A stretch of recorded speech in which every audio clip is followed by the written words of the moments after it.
No one in town ever expected a 70-year-old widow to gamble her last savings on a blind storage auction, and even fewer believed she would choose that unit, the one the facility staff quietly referred to as the ghost locker. Yet that was exactly what Eleanor Graves did on the morning she finally admitted she could no longer outrun the bills stacked across her kitchen table. 4 months, the electricity notice, the rising medication copays, and the slow leak in her roof had formed a sort of quiet pressure that pressed on her chest each night. She never complained, she simply stretched each dollar until it frayed. But the day she misplaced a $5 bill meant for groceries, she felt something inside her shift. She realized she was slipping into a kind of life she had never imagined for herself, one where hope became a luxury instead of a habit. What drew her to the listing was not the photo, there was none. The auction company had uploaded a single empty frame with the words, "Visibility Limited," and a warning that the former renter had ignored 5 months of certified notices. The description claimed the unit sat in the furthest row of the property, partially obscured from overhead cameras, which the manager chalked up to an angle issue, though even the staff seemed uneasy whenever the topic surfaced. Eleanor normally would have passed it by without a second thought, but something in the phrasing held her attention, not the mystery itself, but the strangeness of a place meant for storage being described almost like a secret someone had tried to bury. Her life had been anything but adventurous. She had worked 39 years as a receptionist in a dental office, raised her children with quiet discipline, and stayed married to a man who loved her deeply until the day his heart simply stopped, leaving her with memories that felt heavier each winter. After his passing, the house became both sanctuary and burden. The rooms echoed. The yard grew tired. The silence stretched too far. She learned to take long walks at sunset just to feel connected to the world again, but even then she sensed something was shrinking inside her, as though life were folding in at the corners. That morning, while scrolling classifieds on her old tablet, she saw a short video about people finding forgotten fortunes inside abandoned storage units. She watched strangers uncover antiques, rare collections, vintage tools, and boxes of valuables left behind by people who had vanished from their own lives. She was not foolish enough to think money grew inside storage lockers, yet the idea stayed with her. It wasn't the chance of wealth that stirred her. It was the possibility of stumbling into a story bigger than her loneliness. A reminder that surprises still existed in the world, even for people who believed their exciting days were long behind them. When she arrived at the auction yard, the morning felt unusually still. Fog clung low to the gravel, muting the footsteps of the bidders gathering near the entrance. Most were younger men, the type who bought abandoned tool lots and flipped metal shelving for weekend profit. A few glanced at Eleanor with curiosity, not unkindly, but with the unspoken question of what she, a thin woman leaning on a cane carved by her late husband, was doing among them. She ignored the glances. She had promised herself last night that she would stop worrying about how others interpreted her presence in the world. The facility manager led the crowd through rows of metal doors, announcing each unit as he rolled it up halfway to maintain the rules. No stepping inside, no touching, but based solely on what you could see from the threshold. When they reached the final row, he hesitated briefly before unlocking the padlock on the farthest door. The metal groaned as he lifted it, revealing a dense shadow instead of a clear interior. For a heartbeat, the space looked pitch black, as though light itself had trouble crossing the threshold. When the sun finally cut inside at an angle, the silhouette sharpened into a strange, unmistakable scene. Someone had lived there. Not temporarily, not for a night, but with intention. Against the left wall stood a narrow cot, neatly made, with a folded blanket at the foot. A small folding table beside it held a camping stove, an unopened package of utensils, and a half-used box of matches. To the right sat a plastic dresser with drawers slightly open, revealing rolled socks and meticulously folded shirts. Near the back, under a dim beam of light, stood something stranger still, a desk with an old computer tower, cables bundled with zip ties, and 2 sealed cardboard boxes stacked beside it, each marked with a scrawled number and nothing else. No clutter, no chaos, just a life paused in the middle of its routine. Eleanor felt her pulse rise, not from fear but from the sharp awareness that she was looking at the outline of someone's hidden existence. Most bidders whispered to one another that the unit was more trouble than it was worth. Several shook their heads and stepped back. The manager cleared his throat and mentioned, almost apologetically, that although cameras covered most of the property, this particular unit sat in a blind angle they never managed to fix. His tone implied even he found that odd. Eleanor should have turned away. She knew that. She had come here hoping to find a few sturdy items she could resell, maybe a set of tools, or an old sewing machine, anything practical. Instead, she stood in front of something that felt less like abandoned property and more like the remains of a story someone never finished. And yet, as strange as it appeared, she felt something she had not felt in a very long time: purpose. It rose from her chest with the quiet insistence of a memory returning home. She suddenly knew, with the sort of clarity that defies explanation, that she was meant to take this risk. Halfway through the viewing, while the crowd murmured and weighed the oddness of the cot and the computer and the sealed boxes, Eleanor adjusted the strap of her purse, planted her cane, and reminded herself that fear and opportunity often shared the same doorway. She also reminded herself, gently, privately, that if even a few people watching this story enjoyed how it unfolded, they might support it. So if you're listening and feel drawn into this unusual discovery, it truly helps when you like the video, subscribe for more, and share where you're watching from. Little gestures like that keep stories like this one alive. When the bidding opened, silence spread across the crowd like a cold breeze. No one raised a hand. No one wanted responsibility for whatever had happened inside that room. The starting price of $1,200 echoed through the still air. Eleanor looked at the cot, at the numbered boxes, at the life someone had tucked away in secrecy. Something about it called to her, not greed, not thrill, but a sense of unfinished business she could not explain. Her hand rose before she realized it. The auctioneer barely waited a beat. With no competing bids, he dropped the gavel, and the decision became hers. In the span of a breath, Eleanor Graves became the owner of the one storage unit that had unsettled every person who had looked inside. What she didn't yet know was that the cot, the computer, and the sealed boxes were only the surface of the story. Beneath those details waited secrets that had stayed hidden for years, secrets that would soon pull her into a world she never imagined entering, and one that would change her life in ways far bigger than she thought possible. And once she stepped past the threshold with the keys in her trembling hand, there would be no turning back. The moment the crowd dispersed and the auctioneer handed her the receipt, Eleanor felt a strange steadiness settle over her, an anchor of responsibility rather than a rush of excitement. She had spent her entire adult life avoiding unnecessary risks, yet now she stood alone in the cold gravel yard, clutching a thin slip of paper that granted her legal ownership over a stranger's abandoned world. The facility manager offered a polite smile as he handed her the new lock and reminded her of the 48-hour deadline to clear the space. She nodded, though her hands trembled slightly at the thought of how much work awaited her. She knew immediately she could never move everything alone, not the desk, not the dresser, and certainly not the heavy boxes stacked near the back. Yet she refused to show hesitation.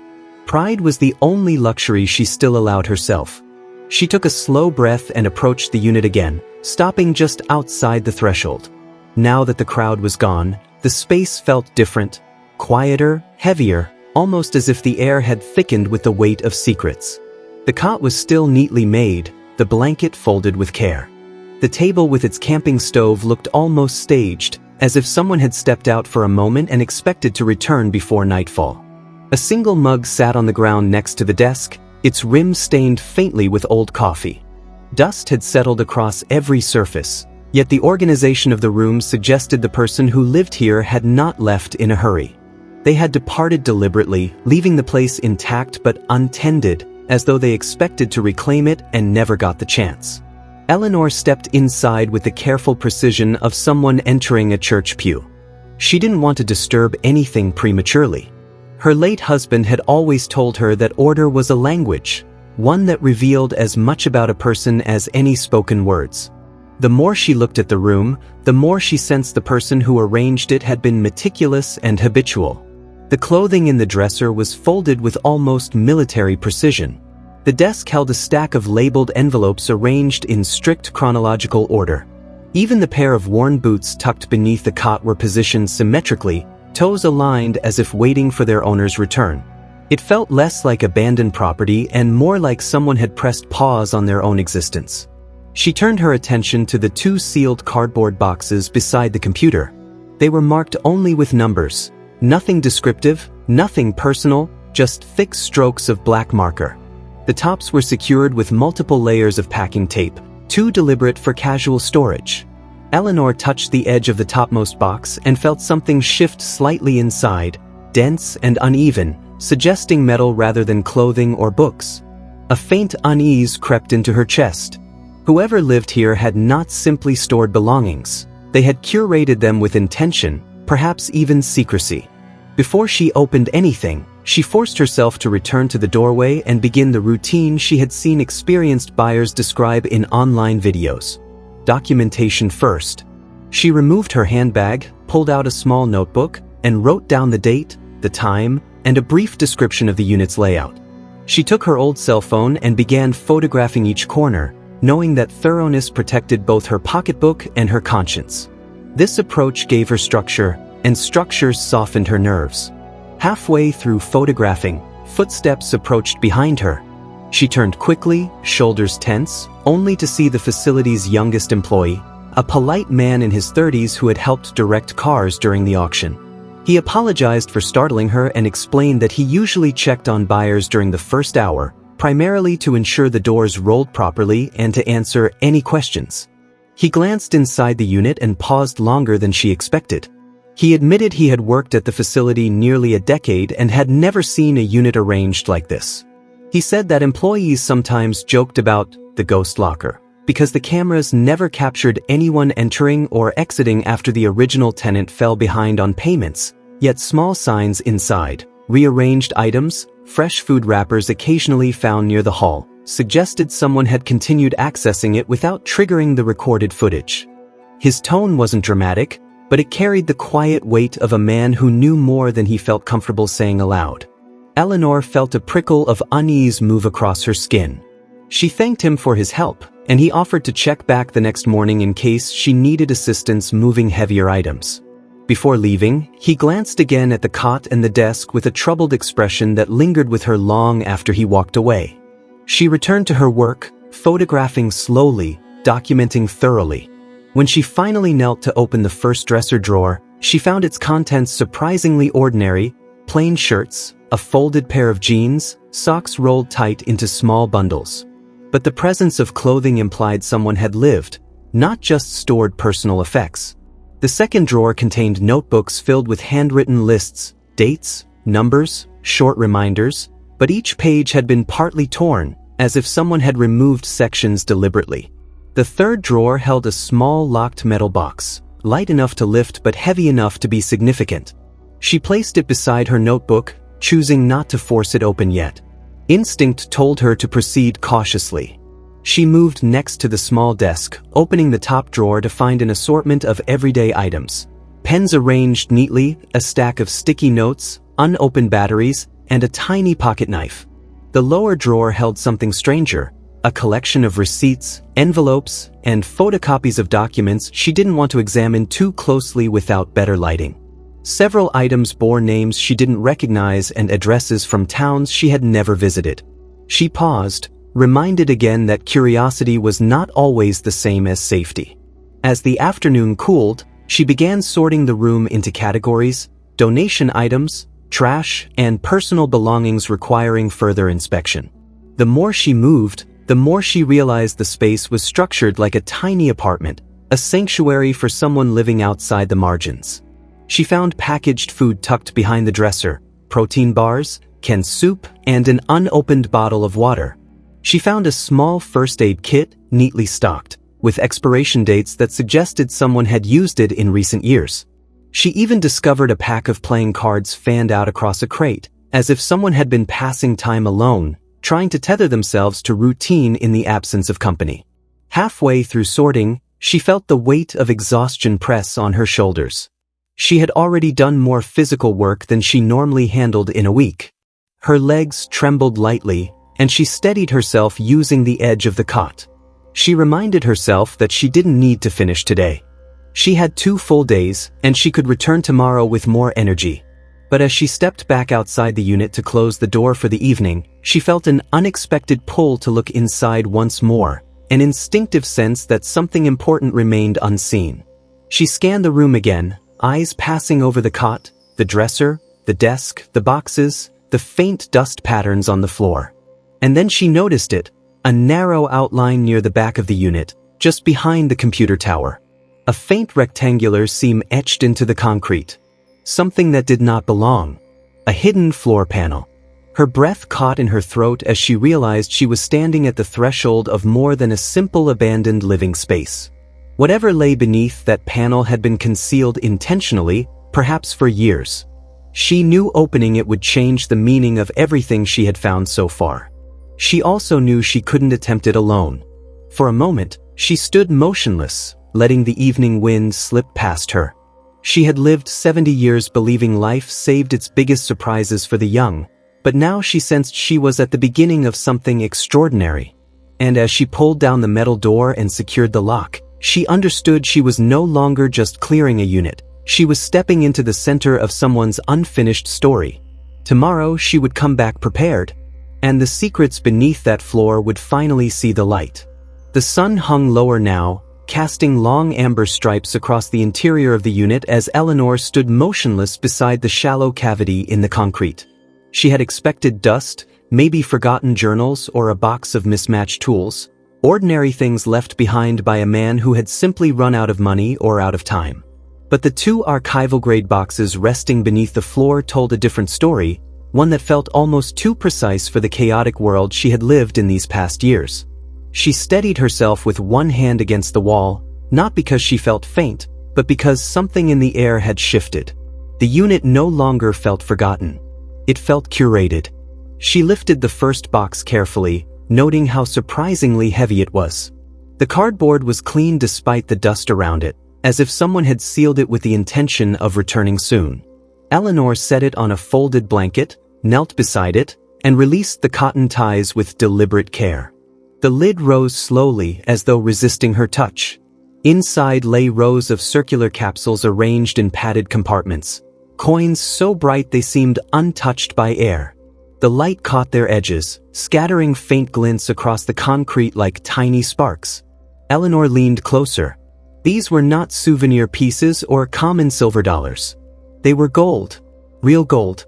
And beneath each capsule, yellowed labels typed neatly on brittle paper listed dates and mints. Liberty heads from the early 1900s, St. Gaudens 20s with perfect relief, European sovereigns with worn but elegant monarchs.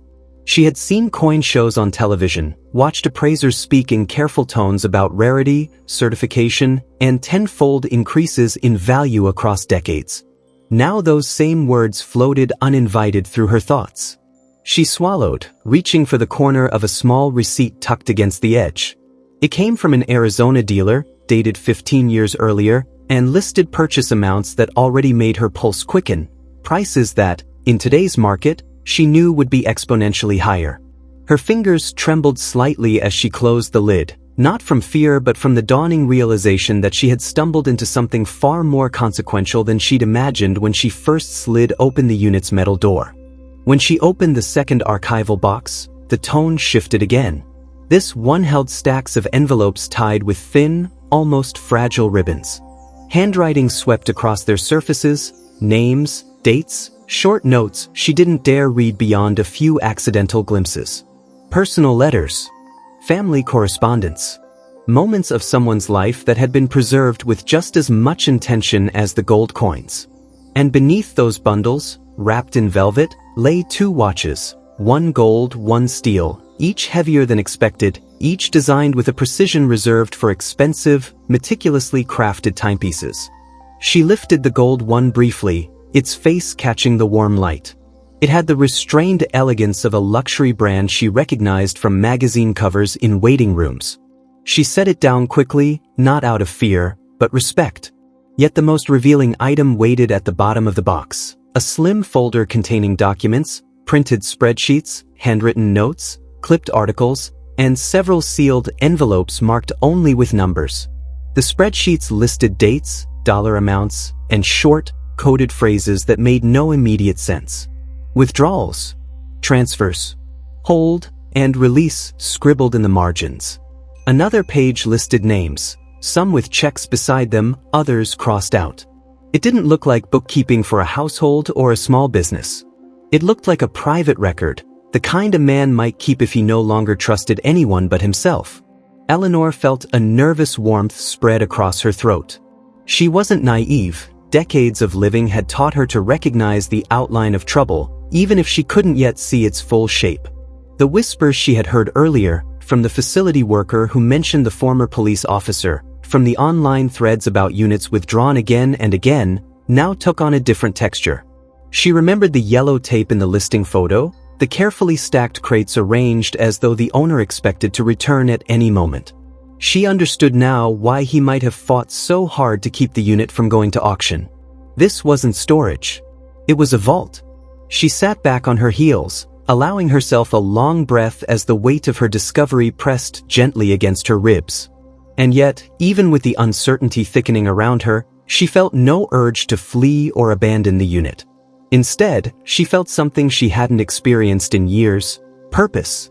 Real purpose. Not the quiet routines of survival, not the small tasks she performed each day simply to keep the world from collapsing into loneliness, but the sort of purpose that arrives when life unexpectedly hands a person a chance to step beyond the edges of the ordinary.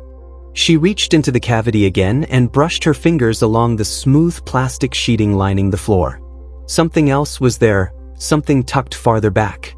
With effort, Eleanor slid a long, narrow bundle into the light.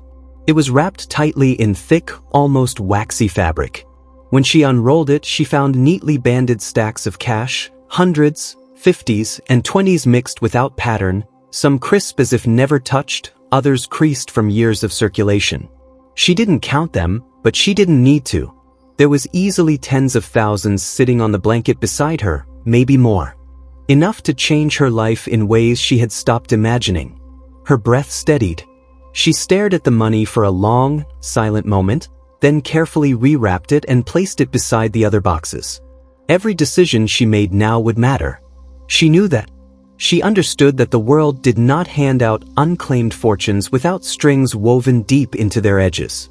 But she also understood that she had bought the unit legally, signed every form, followed every procedure. Nothing she was touching now belonged to anyone else in the eyes of the law.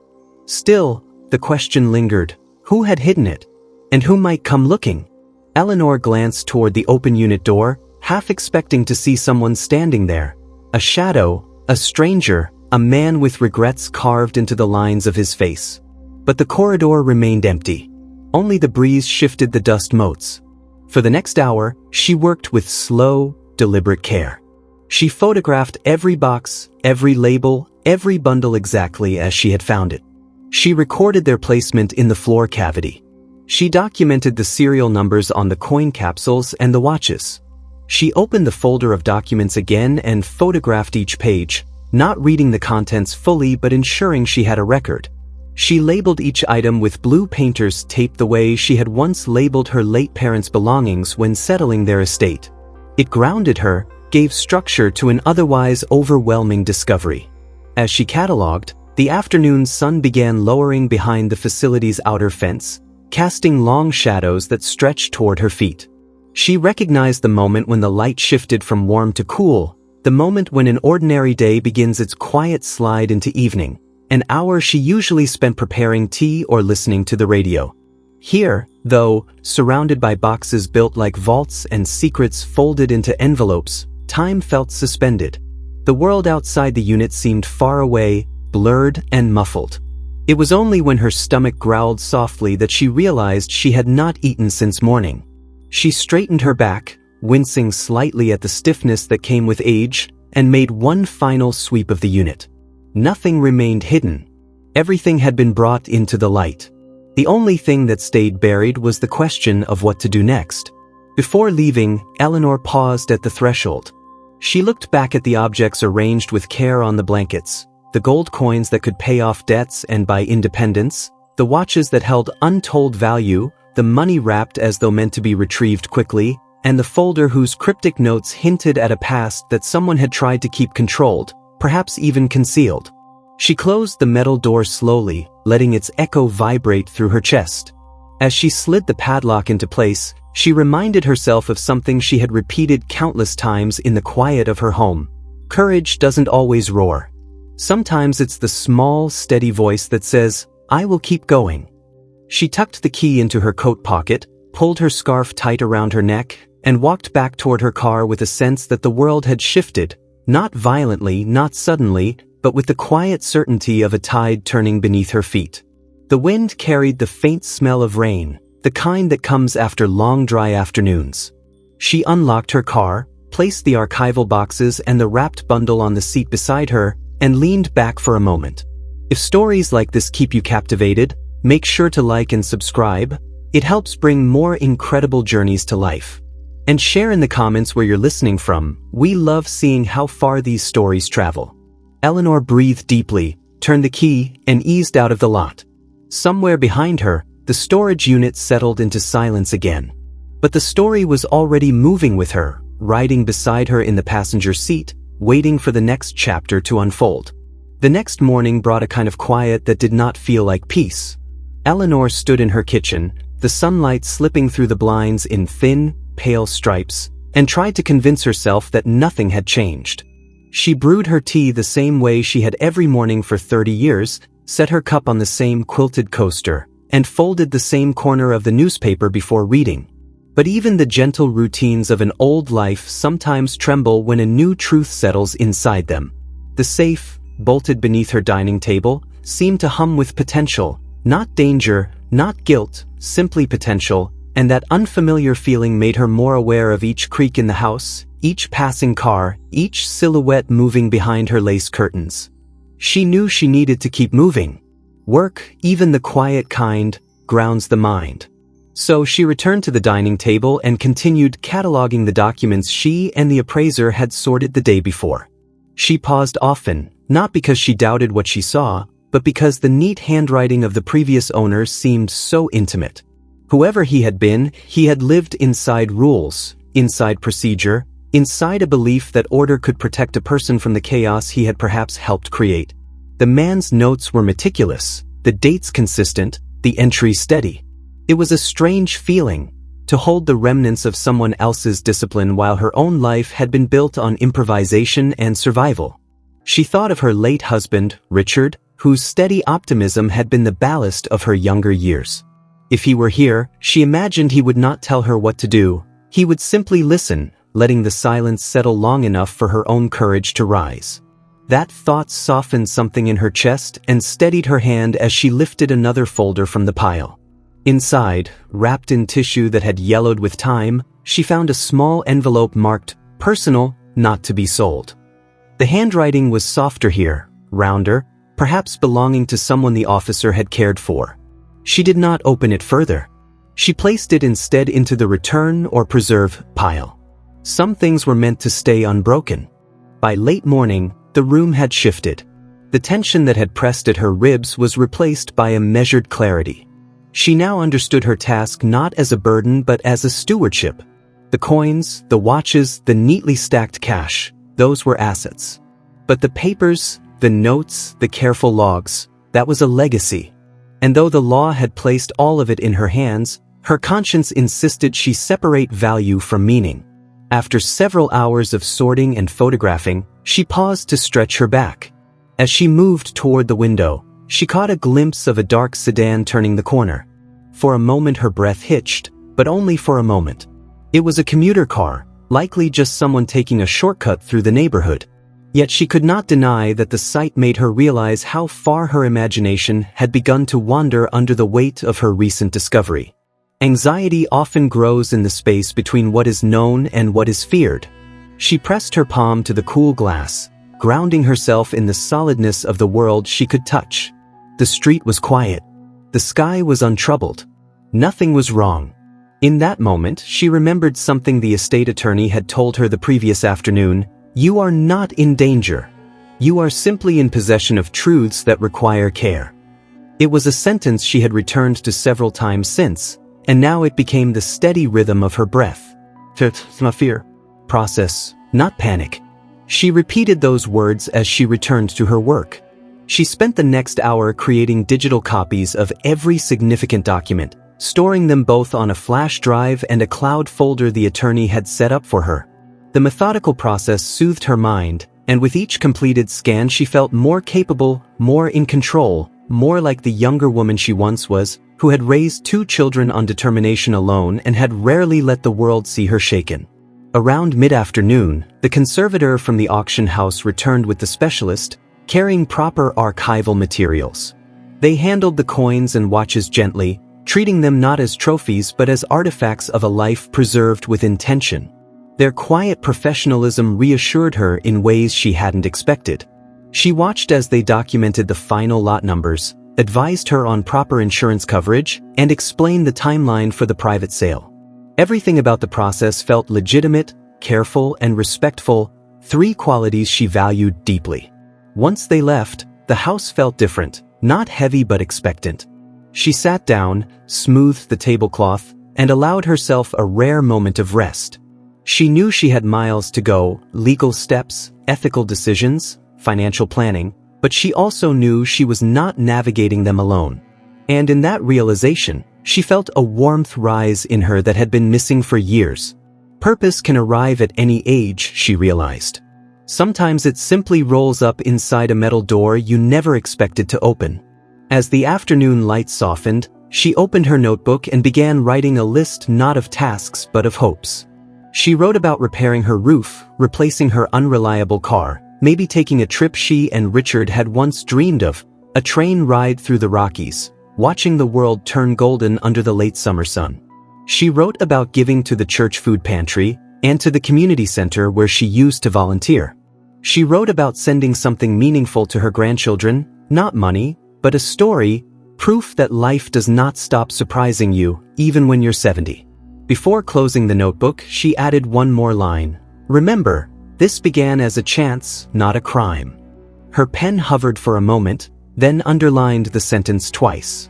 If you're enjoying this slow, careful unfolding of one woman's unexpected journey, take a moment to like the video and subscribe.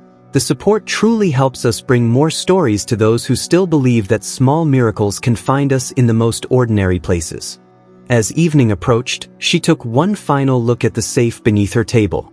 The hum she had imagined that morning was gone. Now it felt quiet, contained, obedient to the order she had finally imposed. And in that stillness, she understood something important. The past may knock on your door, but it cannot enter unless you open it. What mattered now was how she chose to carry what she had found, and she intended to carry it with dignity. She turned off the dining light, clicked on the porch lamp, and moved through the house with a sense of certainty that had been missing for years. Tomorrow would bring the next step, whatever it was. Tonight, she allowed herself something even rarer than peace. She allowed herself pride. The morning the auction results became official, Eleanor woke before her alarm. The house was still, wrapped in that soft, early light that makes even worn edges look gentle. She dressed slowly, choosing the same cardigan she had worn the day she bought the storage unit.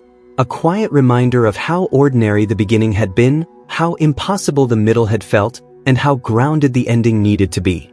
She brewed a cup of tea and watched the steam rise, feeling a calm that hadn't visited her in years. It was not the calm of certainty, it was the calm of courage, the kind that settles when a person has moved steadily through fear and arrived on the other side with their integrity intact. At 10 o'clock, her attorney called. She began with the facts, clean, measured, and unmistakably real. The first watch had sold at a figure Eleanor could hardly process. The second surpassed even the specialist's prediction. The coin collection performed extraordinarily well, not because of rarity alone, but because of its completeness and condition. Combined with the private treaty sale for a portion of the older gold coins, plus a legitimate declaration of the cash found inside the safe, Eleanor Harper, 70-year-old widow from a modest neighborhood, was now in possession of more money than she had ever seen in her life. She sat back in her chair, letting the numbers settle like warm water over stone. She felt no greed, no flush of triumph. Instead, she felt something far deeper and quieter, relief. Relief that she would no longer need to choose between paying for her prescriptions or repairing the roof. Relief that she could finally exhale after years of stretching every dollar until it frayed. Relief that the world, which had taken so much from her over the years, had finally handed something back. Unexpected, unrequested, but profoundly needed. The attorney continued.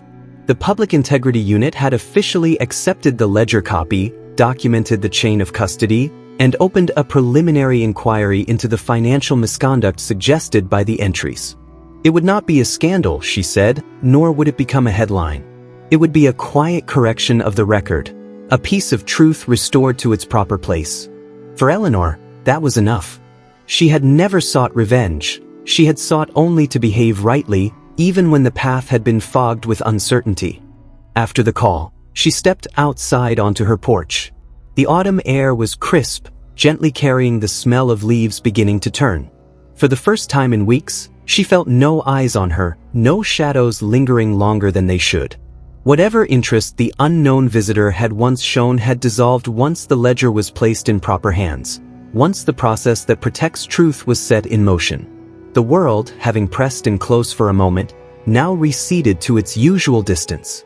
She spent the rest of the day in simple tasks that had once felt burdensome but now felt like small celebrations. She replaced the frayed curtains in the living room. She took her unreliable old car to the dealership and, with a steady voice, purchased a gently used hybrid she could trust. She even allowed herself a stop at the bakery for a slice of lemon cake, something she hadn't indulged in for years. It tasted like sunlight. The next week, the first check from the sale arrived. Clean, official, notarized. She held it for a long moment before depositing it, not out of disbelief, but out of respect. Money, she knew, does not fix a life. It expands it. It creates options where there were none.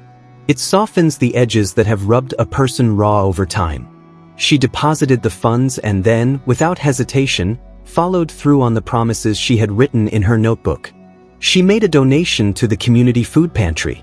She funded a small scholarship at the senior center for adults returning to education later in life. She quietly covered the outstanding balance for a neighbor's medical bill after hearing the struggle in her voice one evening at the mailbox. Each act stitched something new into the fabric of her days: purpose, connection, and gratitude that lacked sentimentality but carried immense weight. One afternoon, she met with a financial planner recommended by her attorney.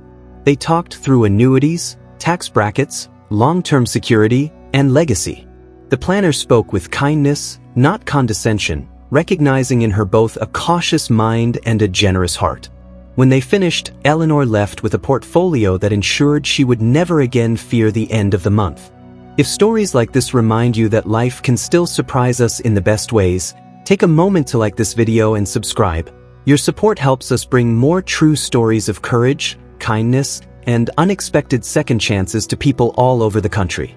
And tell us in the comments which state you're watching from. We truly love seeing how far these journeys travel. The final loose thread resolved itself 2 weeks later. A small padded envelope arrived at her attorney's office, forwarded from the Public Integrity Unit. Inside was the original, personal, not-to-be-sold letter, the one she had chosen not to open. The attorney explained that, after confirming it contained nothing sensitive or dangerous, the investigators had determined it belonged with her, not in an evidence box. The handwriting was indeed softer, rounder. It was a note from a daughter to her father, full of forgiveness and hope, written years before he had fallen from grace. Eleanor read it slowly, tears gathering not from sorrow but from recognition. Every life, she understood now, holds both shadow and light. Sometimes people lose their way. Sometimes they try to repair what they broke. Sometimes they fail. But the intention to do better, even when imperfect, is a kind of truth worth honoring. She placed the letter in its own archival sleeve and set it inside a small cedar box on her mantel, next to a single gold coin she had kept not for its value, but for its story. She hung above it a simple framed phrase, handwritten on the back of an old grocery receipt. "Do good with what finds you." Winter arrived gently that year. The streetlights glowed warm against the early darkness, and the scent of pine drifted through the neighborhood. On the first snowy evening, Eleanor made herself a pot of tea and sat by the window, her new car tucked neatly in the driveway, her house secure and finally repaired.